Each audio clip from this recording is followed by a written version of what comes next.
Welcome to today's Explainer. We're jumping right into a pretty amazing culinary mission today.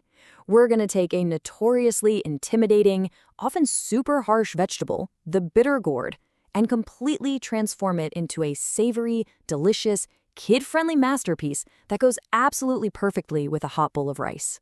So let's get right into it. Can you actually make bitter gourd delicious? I mean, you really have to ask yourself, is it actually possible for this fiercely bitter vegetable to become a family favorite? It sounds kind of impossible if you've ever had a poorly prepared piece of it, right? But as we'll see, it's absolutely possible. And it's not magic, it's just really good culinary science. Now, to pull this off, we need a solid foundation, a blueprint, really. Having your exact proportions measured out and ready to go is the absolute key to a flawless stir-fry. Why? Because once we actually start cooking, things are going to move incredibly fast. You definitely do not want to be scrambling around for ingredients while your pan is smoking hot. All right, let's break down those proportions. For the mains, we're looking at 3 chicken eggs, a tablespoon of minced garlic, some cooking oil, and of course, 1 bitter gourd. And here's a crucial tip from our source material. Specifically choosing a bitter gourd with white-tinged skin is literally your first step toward a milder flavor. As for the seasonings, you're going to need 2 tablespoons of oyster sauce, a tablespoon of light soy sauce, a teaspoon of sugar to balance things out, a teaspoon of pork seasoning powder, an optional half teaspoon of MSG for that incredible umami punch, and a teaspoon of salt. That salt is absolutely vital for the prep phase we're about to jump into. So what's the actual problem we're trying to solve here? Well, it's that intense, harsh bitterness of the raw vegetable. If you've ever bitten into an unprepared bitter gourd, you already know it can completely ruin a dish in seconds. We literally have to systematically dismantle that bitterness before it ever even gets close to the hot pan. And the main culprit? The pith.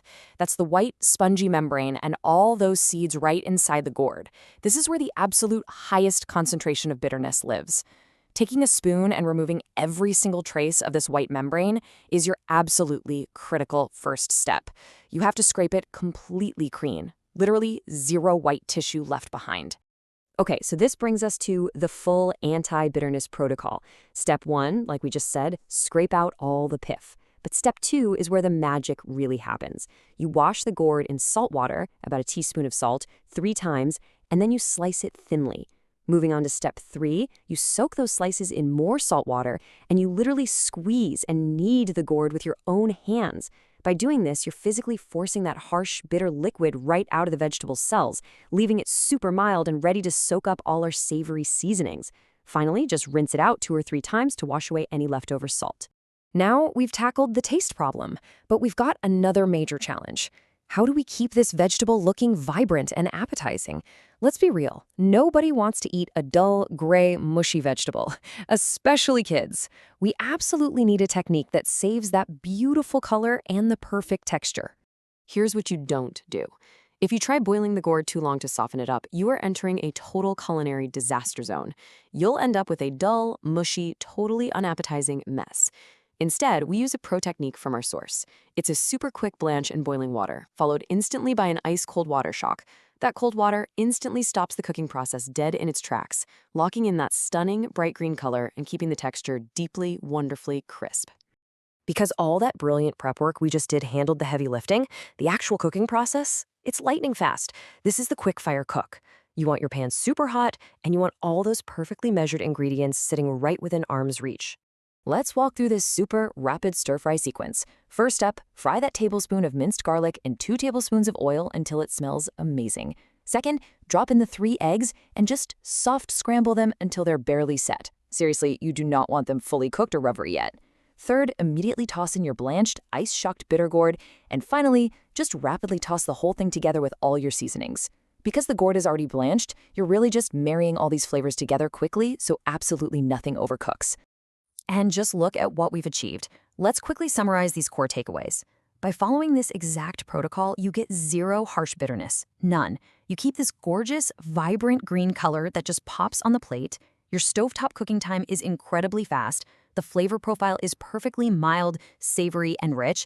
And honestly, the best part?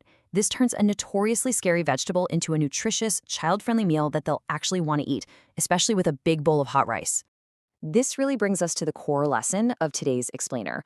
With the right technique, even the most bitter vegetables become a family-friendly favorite. It really proves that culinary science, really understanding the physical structure of your ingredients and applying the right prep techniques, that's the real secret to great cooking. It's not about running away from tricky ingredients. It's about learning how to master them. Which leaves us with one final thought to ponder. If a simple saltwater extraction and a quick ice shock can totally reinvent something as notoriously pungent as bitter gourd, what other intimidating ingredients could these exact culinary hacks transform in your kitchen? Think about all the possibilities sitting in the produce aisle right now. Get out there, experiment, and keep learning. Thank you so much for hanging out with me for this explainer, and I'll catch you on the next one.